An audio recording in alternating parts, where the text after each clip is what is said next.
হলো March network, আর আপনারা দেখছেন নিউজ 7 দিন। মনের খবর, মনে রাখার খবর। Present by studio view, Arambagh. ছবি এমন, মনের মতো।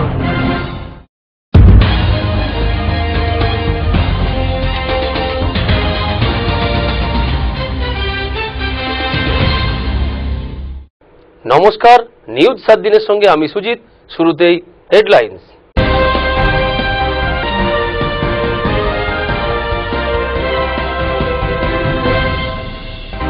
হেডলাইন্স নিবেদন করছে অনেক প্রীতিজা ভারত গ্যাস গ্রামীণ বিতরক। রোজভ্যালি কাণ্ডে গ্রেপ্তার তাপস পাল।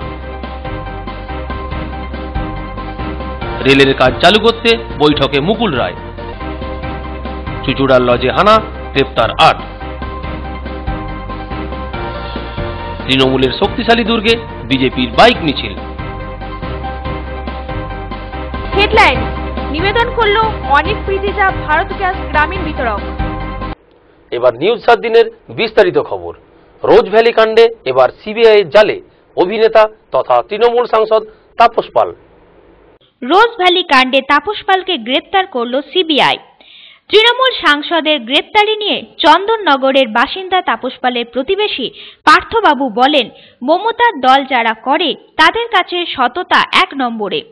তিনি যতটা সৎ, আমরা ততটা সৎ না হলেও চেষ্টা করি তাকে ফলো করার।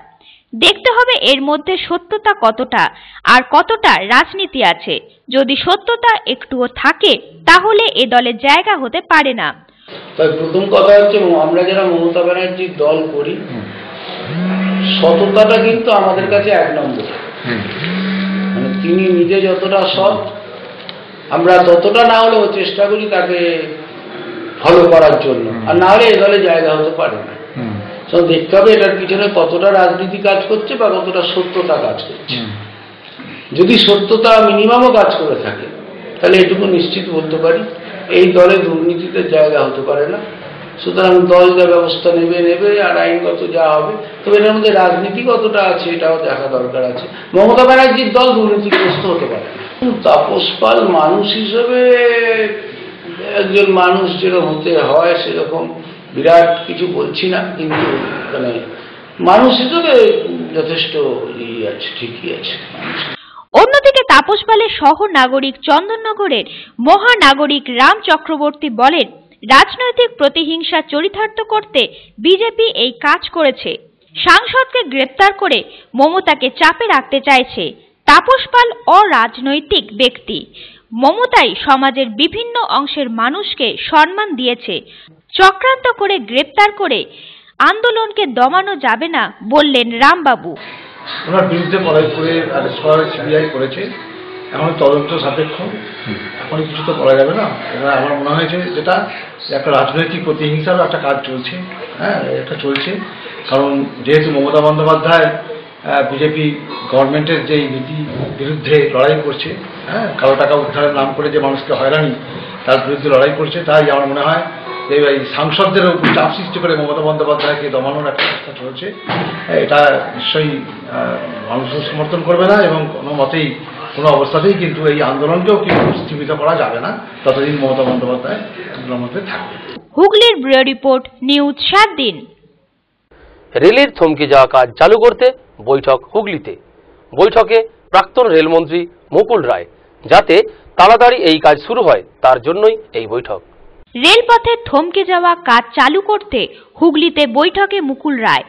1998 সালে মমতা বন্দ্যোপাধ্যায় রেলমন্ত্রী থাকার সময় তারকেশ্বর থেকে বিষ্ণুপুর রেল প্রকল্পের জন্য 700 কোটি টাকা মঞ্জুর করেন।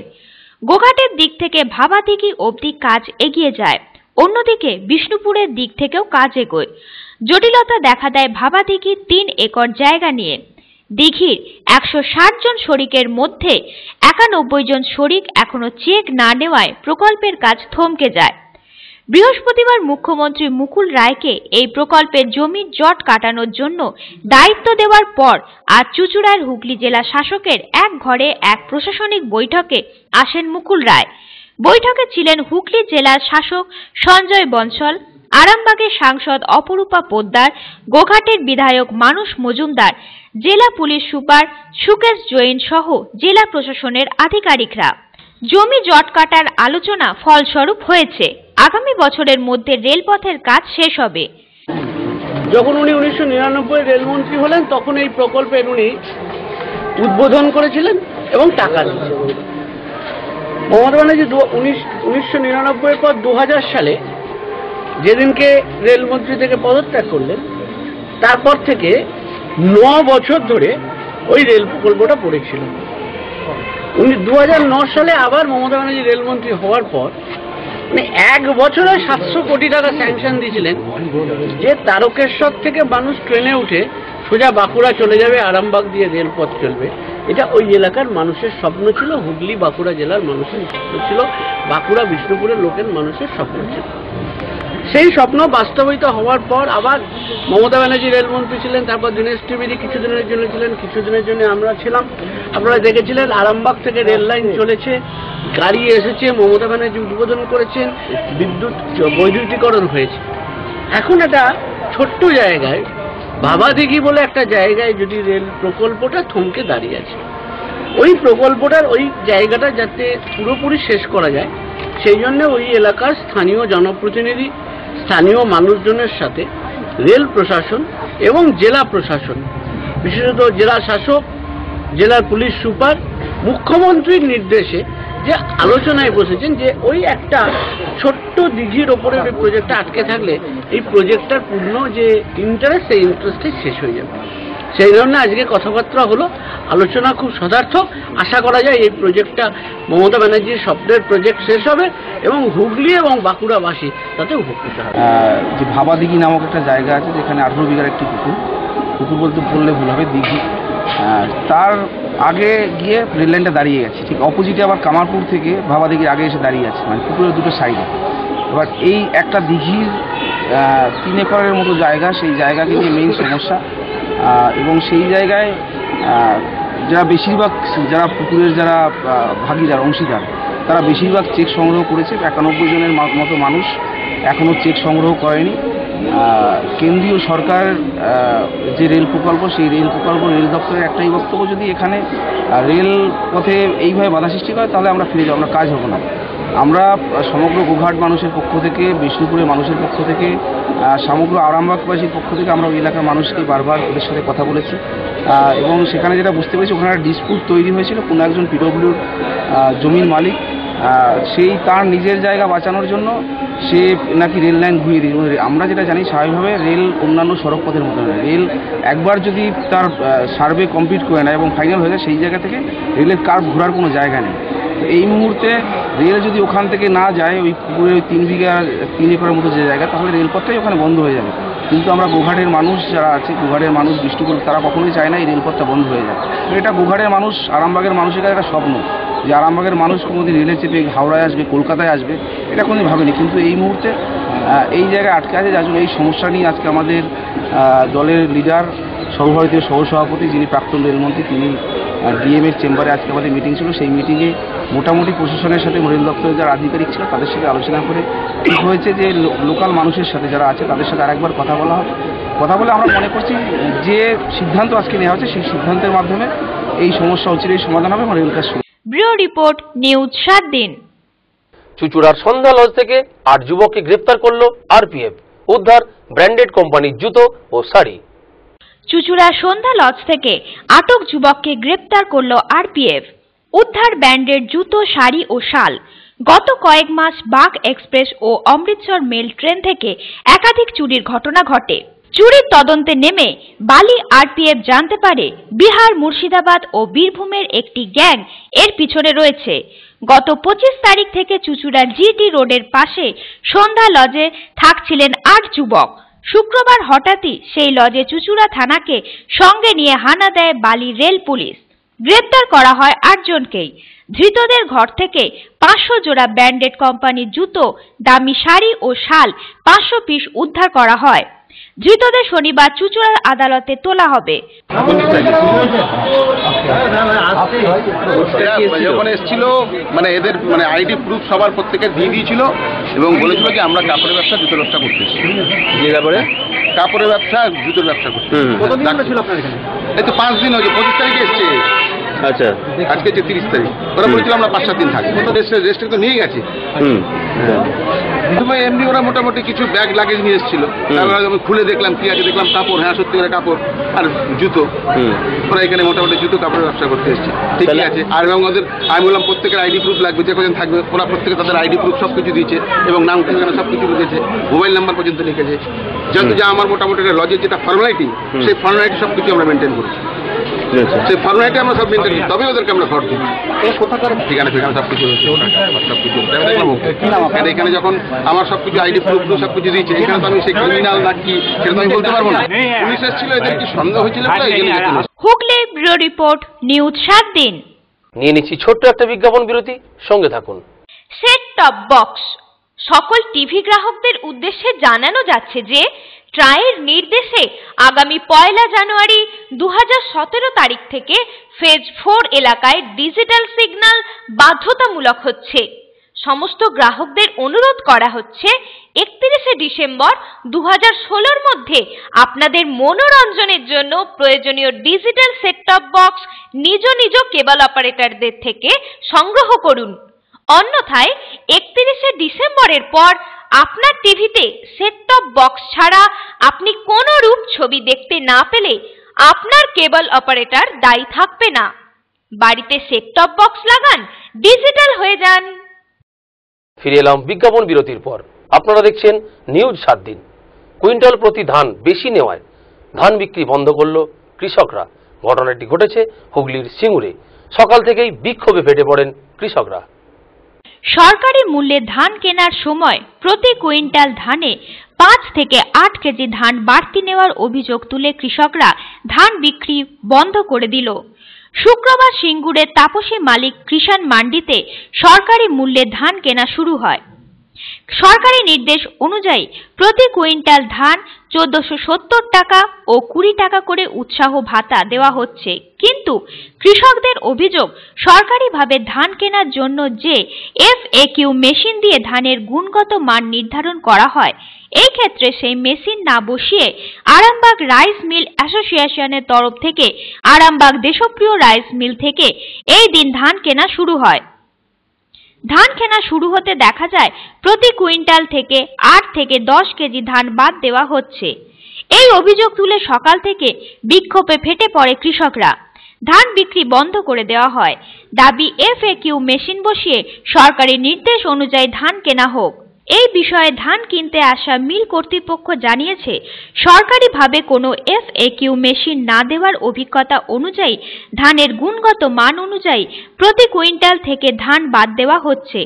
মোটা ধানের ক্ষেত্রে 8 কেজি বাদ দেওয়া হয়। এই দিন বিকালে ঘটনার খবর পেয়ে কৃষাণ মান্ডিতে আসেন খাদ্য দপ্তরের আধিকারিকরা। খাদ্যমন্ত্রী জ্যোতিপ্রিয় মল্লিকের হস্তক্ষেপে অবশেষে ধান কেনা শুরু হয়। মিল মালিক 3.5 কেজি বাটা দিয়ে ধান কেনা শুরু করেন। সরকারি চাষির জন্য দেখছি, তার প্রমাণটা কি, কিভাবে প্রমাণ করবো? আমি বাজারে, খোলা বাজারে যে মালটা বিক্রি করি যে দামে, এখানেও সে একই দাম হয়ে যাচ্ছে। প্লাস এখানে মিল মালিকদের পেট ভরানো হচ্ছে, আমরা কিছুই পাচ্ছি, চাষিরা কিছুই পাচ্ছি না। কোনো মেশিন নেই যে আমি আমার ধানটা 5 কিলো বাদ যাবে কি 3 কিলো বাদ যাবে, কত পার্সেন্ট খাদ আছে আমি তো বুঝতেই পারছি না। আমার ধানটা কালো, ওর ধানটা সাদা, ওর ধানে কম বাদ যাবে, আমারটা বেশি বাদ যাবে কেন? যার যেকে মনে হচ্ছে বসানো হোক, সুষ্ঠু সবার যে যার বাদ যায় মেশিন বলবে, আমরা বলবো না, মিল মালিকও বলবেন না, কেউ বলবে না। যেটা ওনার মেশিন যেটা বলবে সেটা হোক। এখন চাইছি মেশিন আসুক, সেই অনুযায়ী ধানটা নেওয়া হোক, সবাই ধান নেওয়া হোক। আমরা এটাই চাইছি, চাষিদের সবাই ধান নেওয়া হোক, এটাই যেন বন্দোবস্ত হয়। ব্যুরো রিপোর্ট, নিউজ 7 দিন। চোখ রাখবো পরের খবরে। আরামবাগ পুরসভার পক্ষ থেকে গাড়ি পার্কিং জোন তৈরি করে দিলেও সাধারণ মানুষ তা মানছেন না। দায়িত্বে থাকা সিভিক ভলেন্টিয়ার্সরাও ব্যর্থ।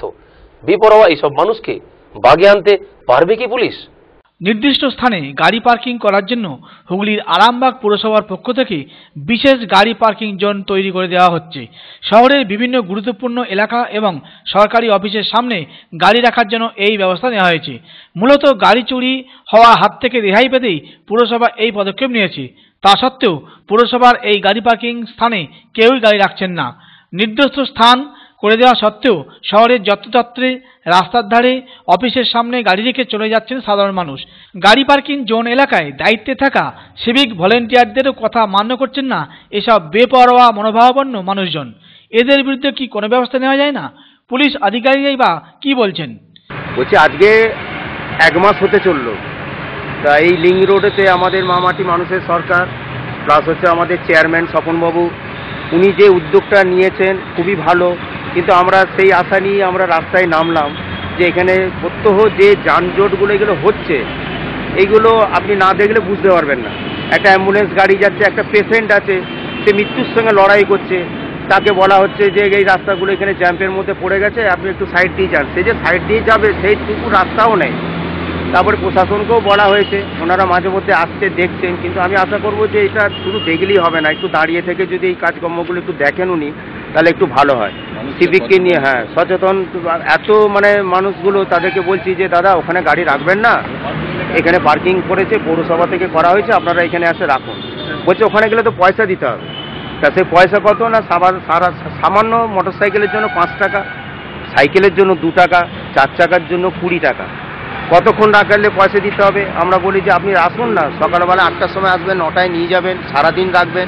এই সামান্য অর্থের জন্য আপনারা একটা মূল্যবান গাড়িকে রাস্তায় রাখবেন, তা এটা আপনি কি মনে করেন? না ওসব টাকা দিতে হলে ওখানে যাব না, আমরা এই রাস্তাতেই রাখবো, যা হয় হবে, যা ভেঙে যায় ফুটে যায় আমার ব্যাপার। সিভিককে দিয়ে আমরা 2-4 জন মিলে আমরা থেকে এই কাজগুলো করছি। সিভিক বলছে থানা থেকে আমাদেরকে তো ডাইরেক্ট কিছু অর্ডার দেয়নি, তা আমরা কি করে কি বলুন, একটা পার্কিংয়ে বোর্ড লাগান, নো পার্কিংয়ে বোর্ড লাগান। নো পার্কিংয়ের বোর্ড এপার ওপার মানে সব পড়ে গেছে, তা তার সত্ত্বেও দাঁড়িয়ে আছে। নো পার্কিংয়ের তলাতেও গাড়িগুলোকে এসে রাখছে, তারা সরাচ্ছে না, কোনো কিছু না। তা এটা আশা করব যে একটু প্রশাসনের দিক থেকেই হোক, এরা সবাই মিলে যদি একটু উদ্যোগ নিয়ে যদি আমরা এটা এগিয়ে চলি, তা আশা করব আগামী দিনটা একটু ভালোই হয়। আরামবাগ থেকে সুরজ আলী খানের রিপোর্ট, নিউজ 7 দিন।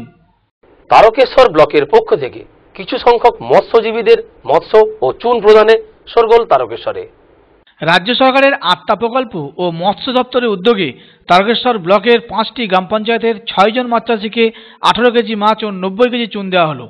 আত্মা প্রকল্পের প্রদীপ সিংহ রায় এবং ব্লকের মৎস্য কর্মাধ্যক্ষ শ্রাবণী পালের উপস্থিতিতে এই মাছ বিতরণ করা হয়। উপস্থিত ছিলেন তারকেশ্বর বিডিও। বাংলার মুখ্যমন্ত্রী মমতা ব্যানার্জির অনুপ্রেরণায় আমরা অনুপ্রাণিত।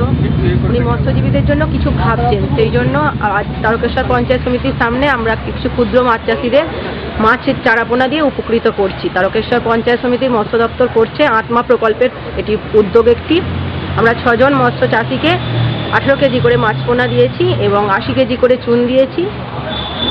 আমি তারকেশ্বর পঞ্চায়েত সমিতির মৎস্য দপ্তরের কর্মাধ্যক্ষ। এখানে আমাদের পঞ্চায়েত সমিতির আমাদের আত্মার চেয়ারম্যান যে প্রদীপবাবু উপস্থিত ছিলেন, আমাদের ফিশারি দপ্তরের অফিসার অরুণবাবু উপস্থিত ছিলেন এবং আমাদের বিডিও সাহেব জয়গোপাল পালের ব্যবস্থাপনায় এটি সম্পাদিত হলো। আর তারকেশ্বর পঞ্চায়েত সমিতির সামনে থেকে এই চাষিদেরকে মাছ পোনা দেওয়া হলো। আত্মা প্রকল্প হচ্ছে গরিব কৃষকদের, তাদের মাছ চাষ, সবজি চাষ এবং ছাগল চাষ, এরকম দাদা প্রকল্পের মাধ্যমে আমরা আত্মা প্রকল্পের মাধ্যমে মুখ্যমন্ত্রী মমতা বন্দ্যোপাধ্যায়ের অনুপ্রেরণায় আমরা বিভিন্ন কাজ করে থাকি আত্মা প্রকল্পের মাধ্যমে। আজকে যেমন তারকেশ্বর ব্লকের 6 জন গরিব মৎস্যজীবীকে আমরা 18 কেজি মাছ চারা পোনা ও 90 কেজি করে চুন তাদেরকে আমরা দিয়েছি। তারা তাদের সংসার যাতে প্রতিপালন করতে পারে, তার জন্য আমরা বিভিন্ন ধরনের প্রোগ্রাম নিয়ে থাকি। সেটা আমাদের নেত্রী বাংলার মা মমতা বন্দ্যোপাধ্যায়ের অনুপ্রেরণায়, এবং আমরা সবজি চাষ যারা করে, যারা চাষ করে তাদের ট্রেনিং এর ব্যবস্থা করি এই আত্মা প্রকল্পের মাধ্যমে। তারকেশ্বর থেকে সনদ মাঝি রিপোর্ট, নিউজ 7 দিন। এখন সময় একটা বিজ্ঞাপন বিরতির, সঙ্গে থাকুন। আপনি কি নতুন গ্যাসের কানেকশন নিতে ইচ্ছুক? তাই আর দেরি না করে যোগাযোগ করুন অনেক প্রীতিজা ভারত গ্যাস গ্রামীণ বিতরক, গৌরহাটি, আরামবাগ, হুগলি। এখান থেকে গ্রাহকদের বাড়ি বাড়ি গ্যাস সিলিন্ডার সরবরাহ করা হয়। গ্যাসের ওভেন, লাইটার প্রভৃতি গ্যাসের যাবতীয় সরঞ্জাম এখানে পাবেন। গ্যাস বুকিং এর জন্য যোগাযোগ করুন এই নম্বরে 9007966123। আরো বিশদ জানতে যোগাযোগ করুন অনন্ত ভট্টাচার্য। অফিসিয়াল ফোন নম্বর 03211261207 এবং 9832847328। ফিরে এলাম বিজ্ঞাপন বিরতির পর। আপনারা দেখছেন নিউজ 7 দিন। তৃণমূলের শক্তিশালী দুর্গে বিজেপির বাইক মিছিল গোটা খানাকুল জুড়ে। এই মিছিলকে নিয়ে শোরগোল রাজনৈতিক মহলে। প্রধানমন্ত্রী নরেন্দ্র মোদীর কালো টাকা উদ্ধারের সমর্থনে, নোট বাতিলের ইস্যুতে সমর্থন করে এবং রাজ্যের ত্রিস্তর পঞ্চায়েতের সর্বক্ষেত্রে দুর্নীতি উন্নয়নের নামে ভাওতাবাজির বিরুদ্ধে সোচ্চার হয়ে এবার রাস্তায় নামল হুগলি জেলা বিজেপি যুব মোর্চার নেতৃত্ব। এই উপলক্ষে শুক্রবার খানাকুলের রামনগর বিজেপির দলীয় কার্যালয় থেকে গোটা খানাকুল জুড়ে বাইক মিছিল করলেন তারা। রামনগর থেকে চক্রপুর, গণেশপুর, পলাশপাই, হরিশচক, সাবলসিংহপুর, পানশিউলি, রাজাটি সহ খানাকুলের বিস্তীর্ণ এলাকা তারা বাইকে করে মিছিল করেন। এই মিছিলে এলাকায় শোরগোল পড়ে যায়। মিছিলের নেতৃত্ব দেন খানাকুল বিধানসভার বিজেপি প্রার্থী তথা খানাকুল নেতা বিকাশ দলুই। এছাড়াও হাজির থাকেন জেলার অন্যান্য নেতৃত্ব। আমাদের যে তিস্তার পঞ্চায়েত ব্যবস্থা আছে, এই পঞ্চায়েত ব্যবস্থার সমস্ত কিছু কাজকর্ম ভেঙে পড়েছে। এখানে স্কুলের প্রাইমারি শিক্ষক নেই, আজকে 6 বছরও নিয়োগ করতে পারলেন না। শিক্ষা ব্যবস্থা ভেঙে পড়েছে। আমাদের খানাকুল 2-এ 3-4টি প্রাইমারি, 2টি প্রাইমারি হেলথ সেন্টার আছে এবং 2টো উপস্বাস্থ্য কেন্দ্র আছে কয়েকটি। সেগুলোতে গেলে রুগীরা তাদের চিকিৎসা পাচ্ছে না, পরিষেবা ঠিক নেই। ডাক্তার থাকে তো ওষুধ থাকে না, ওষুধ থাকে তো ডাক্তার পাওয়া যায় না। এরকম বিভিন্ন ধরনের পড়েছে। 100 জনের কাজে আমাদের দুর্নীতির একদম চরমে পৌঁছে গেছে। 100 জনের কাজটা আমরা এলাকায় যেভাবে হওয়ার কথা, দিদি যত উন্নয়নের ফানুস পাঠিয়ে বলেন যে উন্নয়ন উন্নয়ন উন্নয়ন, কিন্তু আমরা আখিরে দেখতে পাই না। নিম্নমানের মালপত্র দিয়ে সব রাস্তাঘাট তৈরি হচ্ছে, যাতে অচিরেই ভেঙে পড়ছে। আজ মাত্র আমাদের রাস্তা, হয়তো কোনো রাস্তা আছে 2 মাস বয়স, তাতেই ফাটল ধরে গেছে। রেশনিং ব্যবস্থা যথাযথ হচ্ছে, সুষ্ঠু পরিষেবা নেই রেশনের। রাস্তাঘাটের যে হারে আমাদের উন্নয়ন বলে বলে আমাদের নেতারা, রাজ্য নেতা এবং লোকাল নেতারা বলেন, তার আমরা শিখেও দেখতে পাই না। কাজ হচ্ছে উন্নয়ন, উন্নয়নটা কিসের? খানাকুল থেকে ক্যামেরায় মানুষ পণ্ডিতের সঙ্গে সৌরভ রায় রিপোর্ট, নিউজ 7 দিন। ল্যাম্প বাস্ট করে আগুন তারকেশ্বরে। আগুন নেভাতে দমকলের তৎপরতা চোখে পড়ার মতো। শুক্রবার তারকেশ্বর পৌরসভার 2 নম্বর ওয়ার্ডে একটি বাড়িতে আগুন লাগলে এলাকায় চাঞ্চল্য ছড়ায়। সকাল 11টা নাগাদ ইলেকট্রিক ল্যাম্প বাস্ট করে আগুন লাগে। পাশেই LIC অফিস, ফলে সেখানকার কর্মচারীরা তৎপরতার সঙ্গে আগুন নেভাতে সহযোগিতা করেন। সঙ্গে সঙ্গে দমকল কর্মীদেরও খবর দেওয়া হয়, তারাও আসেন এবং আগুন নিয়ন্ত্রণে আনেন। ঘটনাটা মূলত ওই ইলেকট্রিক লাইন বাস্ট করে হয়েছে। হঠাৎ ইলেকট্রিক আসার ফলে এটা হয়েছে। ঘন্টাদের আগে তারপর আমি প্রথম সংবাদ পাই, এসে সকলকে খবর দিই এবং আমি নিজেও এবং আমার স্ত্রী এবং আমার বাড়িতে যারা ছিল তারা আগুন নেবানোর চেষ্টা করে। যা হয়েছে সেটা দমকলের সঙ্গে সঙ্গে খবর দেওয়া হয়েছে এবং ওরা উইদিন হাফ আওয়ার ওরা চলে। না, আমরা মূলত ফ্যামিলি আমার 3 জন মেম্বার এই বসবাস। বলতে পুরনো জিনিসপত্র যেগুলো লকটে ছিল সেগুলি একমাত্র পুড়েছে। তারকেশ্বর থেকে সনদ মাঝির রিপোর্ট, নিউজ 7 দিন। আরামবাগবাসীদের জন্য সুখবর। আরামবাগ উৎসব 2রা জানুয়ারি পর্যন্ত চলার কথা থাকলেও চলবে আগামী 3রা জানুয়ারি পর্যন্ত। আরামবাগ উৎসবের বাড়তি একদিন 2রা জানুয়ারি নয়, মেলা চলবে 3রা জানুয়ারি পর্যন্ত। শেষ দিনে থাকছে চমক, আসছে মুম্বাই খ্যাত গায়িকা অনুরাধা পারওয়াল। 2রা জানুয়ারি থাকছে সাংসদ তথা প্রখ্যাত অভিনেতা দেব। মানুষের ঢল নিয়ে চিন্তিত প্রশাসন। আরামবাগ থেকে সুরাজ আলী খানের রিপোর্ট, নিউজ 7 দিন। দর্শক বন্ধুদের জন্য সুখবর। আরামবাগ উৎসব 2016-17 লাইভ টেলিকাস্ট দেখুন মার্স নেটওয়ার্কের মার্স প্লাস চ্যানেলে। সেট টপ বক্সে দেখুন 922 নম্বর চ্যানেলে। প্রতি রবিবার নিউজের পর দেখুন আমাদের বিশেষ অনুষ্ঠান সোজা কথা। নিউজ 7 দিন আজ এই পর্যন্তই। প্রতিদিন নিউজ 7 দিন দেখুন রাত্রি 9:30, পুনঃ সম্প্রচার রাত্রি 11টা, পরের দিন সকাল 8:30 এবং দুপুর 1টা। নিউজ 7 দিন, মনের খবর, মনে রাখার খবর।